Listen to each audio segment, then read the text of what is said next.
Que a gente não se dá conta que no Brasil a proporção de lares, de casas, né, de família que são sustentadas pelos idosos, né? E a proporção, né, que é o peso desse valor, que a gente pensa um salário mínimo não é nada, mas em certas regiões isso é fundamental, entendeu? Que mexe o consumo de uma população de uma cidade no interior, muitas vezes. O dia que chega a aposentadoria, né, pronto, o comércio se resolve naquele dia, né? Então, o que a gente dá para ver, assim, muito claramente, é que esse processo foi tão, apesar de ser tão pequena a orientação, né, nessa direção, é um país tão grande, com uma população tão grande e que estava tão fora do esquema, né, de consumo, porque a gente fala em consumo como uma coisa espetacular, no sentido, as pessoas compraram geladeira, fogão, né? Ar-condicionado, em alguns lugares a gente pensa, poxa, realmente é um luxo, não, é fundamental, né? Se a gente pensa sobrevivência.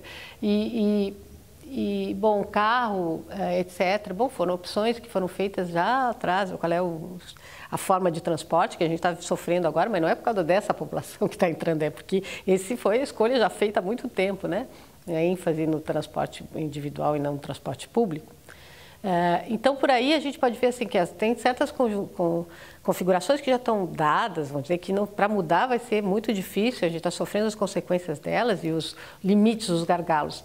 Mas, ao mesmo tempo, essa pequena mudança que incorporou essa massa de pessoas, né, que já vem de mais adiante, vem em questão também da escolarização, com todas as precariedades que se tem, isso tem uma dinâmica que ainda não esgotou, entendeu? A gente ainda vai ver ainda as consequências disso. A gente está vendo aos pouquinhos, mas a gente talvez não esteja dando a ênfase necessária, assim, no sentido dos padrões de consumo, dos padrões de exigência. Eu acho que até as críticas ao governo, as manifestações do ano passado, os padrões de exigência dessa população mudaram. Então elas não se contentam mais com o que tinham antes, né? Elas estão mais exigentes, elas estão mais... o consumo não é uma coisa que a gente possa dizer que é estático, né? As pessoas não vão passar o resto da vida trocando geladeira, ou televisão, comprando 10 televisões de casa, elas começam a querer outras coisas também, né?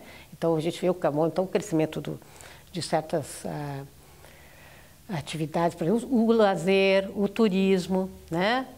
As pessoas vão aprender inglês, elas querem viajar, elas, entende? Então, outras dimensões do turismo, do consumo que estão aparecendo, voltados para uma população que não tinha nem condições de pensar em consumir isso, né? Então, isso tem a ver com mudanças da própria forma como a sociedade está se organizando, né? Então, eu acho que isso tem o consumo não é só consumo, tem um aprendizado, aí também tem o acesso, por exemplo, à internet. Tem trabalhos bárbaros sobre isso, né? A informática, a internet, isso abre um horizonte que a gente ainda não enxergou o que isso quer dizer, né? O que isso vai representar nas mudanças sociais a longo prazo, eu acho, né? Então, não é só econômico nesse sentido, embora a gente possa ver os mecanismos econômicos que de uma certa forma provocaram isso, né? Mas tem desdobramentos fantásticos, mesmo com a inflação, com estagnação, né? Eu acho que tem é como se fosse assim, é tanta gente, é tão grande esse mercado que tem uma inércia aí que, né? Um movimento aí que a gente ainda não sentiu todos os efeitos assim desse processo.